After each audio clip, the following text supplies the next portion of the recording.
Hi everyone, this is Kijimo Vlogs, a Filipino actor based in Saudi Arabia, and welcome back to my channel.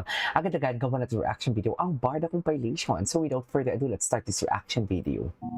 Ano to? David, ikaw masama ang loob. Mr. David Licauco, abay usap-usapan ngayon dahil tila Ano? baga sinasabi ng mga netizen na si Na? David daw ay nasa pawan ng isang aktor. Hindi naman siguro. Posible kaya no na dahil ito pong si Mr. David ay Hindi naman parang siguro, nawalan Madam na po ng Garrett. eksena at talagang hindi na po siya napag-uusapan dito po sa event o dito po sa isang proyektong ito. At Oh. isa sa mga hiling ng mga netizen na ipasok si Barbie Fortesa sa nasabing serye. Yan po yung ating pag-uusapan, no? Go. Ngayong araw na ito na pag-usapan natin dahil talaga namang mainit na pinag-uusapan ngayon, ano? Ito pong si Mr. David malay natin. Licauco. Matapos Baka na ipasok parang ka si medyo Baby. naglaylo, Hindi tayo sure. no? Yung karakter ni Mr. David Licauco dito po sa Naglaylo ba? kanyang Never Say Die. Kasi technically, si Mr. David Licauco po talaga ang bida dito po sa serye na ito na Never Say Die. Pero nung ipasok po ito pong si Eman Bacosa Pacquiao, ay Okay. tila baga sinasabi nilang nasa pawan daw di umano si Mr. David ni Mr. Eman. Magmula nang pumasok sa showbiz ay naging maingay kasi ang pangalan ni Eman Bacosa at malaking bentahe rin na anak siya ng dating senador at tinaguri ang pambansang kamao na si Manny Pacquiao. Siya ang karagdagang atraksyon sa seryeng pinagbibidahan ni na David Licauco at Jillian Ward. Sa kaso nga ni Jillian ay ginagawa ng love angle ang dalawa. Marami rin syempre ang kinilig sa tambalang Jillian at Eman, lalo pat na-reveal na ang huli pala ang mystery guy at special someone na tisay na aktres.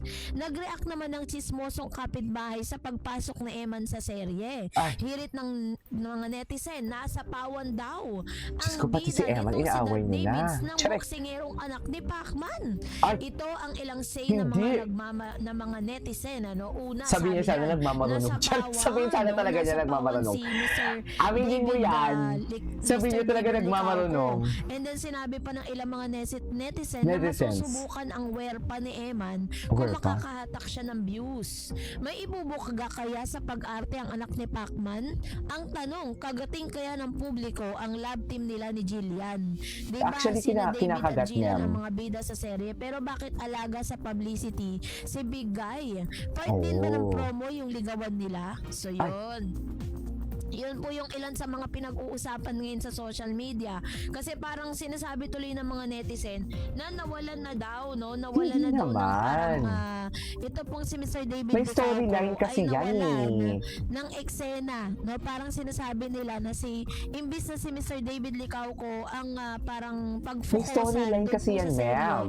ay na-divert dito kay Mr. Eman Bacosa. Kasi nga, 'di ba, sinasabi Oo. ko naman sa inyo na parang syempre mas mas swak, no? Si Mr. Yes. Mr. Eman Bacosa Bigay, Pacquiao oo. at si Miss Jillian Ward. Pinipilit kasi Exactly. ng GMA kahit hindi naman talaga atake. dapat, 'di ba? Hindi naman nila kailangan pilitin yung tao na mapag-usapan to dahil lang nandun si David. Kung nandiyan pa si David at si Miss Barbie, baka napag-usapan pa yan kasi sa dami ng mga fans ng Barda.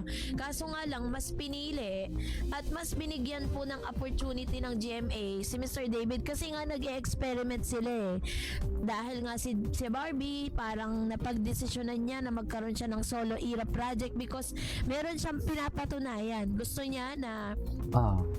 mag-last yung kanyang era, yung kanyang karera sa showbiz nang hindi siya bumababad sa lab team, 'di ba? Parang hindi niya po kailangan na magkaroon ng lab team para po magkaroon po siya ng parang pangalan or parang mapatunayan sa publiko na kaya niya pong mag-isa. So ganun po yung ganun yung mentalidad ni Miss Barbie Fortesa ngayon na bagay na nami-misinterpret ng ilan. Parang sinasabi nila na yumabang daw si Barbie, puro naman daw bluff Oo. yung mga project ni Barbie, wala naman daw kinita, hindi naman daw pinag-usapan, hindi na Grabe trending, naman. ganon. So alam niyo po kasi ganito yan, ang isang artista pag binigyan po yan ng isang proyekto, kumita man yan o hindi, Oo. sa takilya, Bayad na suportahan yan. man yan o hindi, bayad po sila Yes. 100%. Alam na alam. Bago pa True. man po matapos ang serye o True. isang proyekto, bayad po sila. So kada taping may bayad po sila dyan. Ganun po yung, depende po yan sa pag-uusap. Kaya kahit hindi po yan na parang sinasabi ninyo na parang hindi ganun kabongga yung Oo. support na nakuha ni Barbie, bayad din Wow, si Pacquiao si Barbie Forteza dyan at Kaya yung bayad mga siya. nambaba sa kanya, Oo. dagdag Wala ano kasi lang yan, silang alam, engagement Madam lang yan sa Dareds. kanya. Pero ang Sabi, totoo, diba, ang mentality namin ni Madam Dareds, diba, parehas na parehas. Ang mga nagbabash, engagement lang yan, mas lalo pa nilang pinapaingay talaga ang pangalan ng artista. And I love that. kumita po yan si Miss Diba? Barbie Forteza. And isa rin sa Tama mga ka, Miss Dareds. nanghihimutok, May tama ilan ka. sa mga netizen na yun nga, bakit parang naiitsipwera daw si David sa mga eksena. Oo nga naman, balik tayo bakit dito. daw natatabunan at parang nawala ng power si Mr. David Licauco sa nasabing serye. Hindi pa nga raw nagbo-boom yung pangalan ni Jillian at ni David sa nasabing serye, bakit daw pinasok agad si Eman?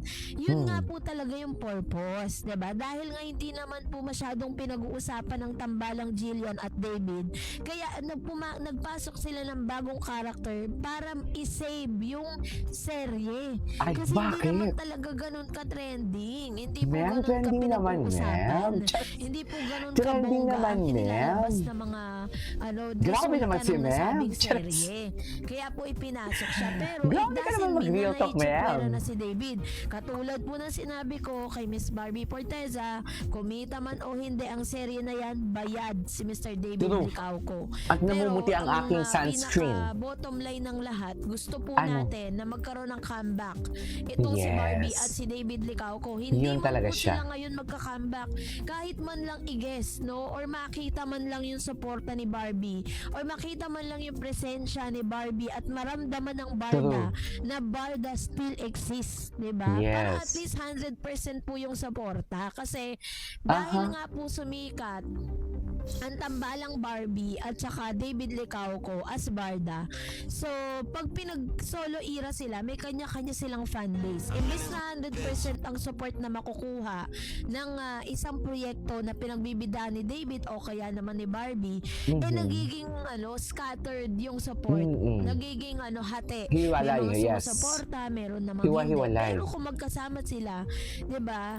Mas makukuha ng GMA ang 100% support ng mga Barda lovers and Barda fan. Kaya yun po ang most requested ng ilang mga Barda. Sana marinig tayo na GMA, kahit man lang bigyan sila bigyan ng chance si Miss Barbie na mapanood doon po sa nasabing serye. Kasi gusto talaga natin at miss na po ng mga Barda, ha? May Barda pa rin Exactly. po. Baka po May Barda nag-iisip pa kayo na din. wala na talaga sila. May Barda pa rin po. Hindi pa rin naman mawawala. Wala nga lang silang project kasi may kanya-kanya silang solo era project ngayon. May kanya-kanya silang mga ganap sa buhay. Pero yung kung sasabihin ng mga bashers na dissolve na ang Barda, hindi po yun totoo. Dahil may proyekto or wala man silang project, mananatili pa rin ang Barda na nakagawa pa rin sila ng history sa Philippine showbiz, no? Kaya naman let's parang i-revamp natin yung mga ganyung usapin na laos na daw ang Barda, wala na daw ang Barda, 'di ba? So hindi po yun totoo. So let's continue to support them at sana marinig din ng GMA kung ano man yung ating pong mga requests. So, Sana kayo po, nga ano yung naman. saloobin patungkol dito, May mag-comment punto kayo sa comment ka. section. May punto ka, Madam Dareds. Alam mo yan. This is Kate Vlogs. See you on my next vlog. Bye.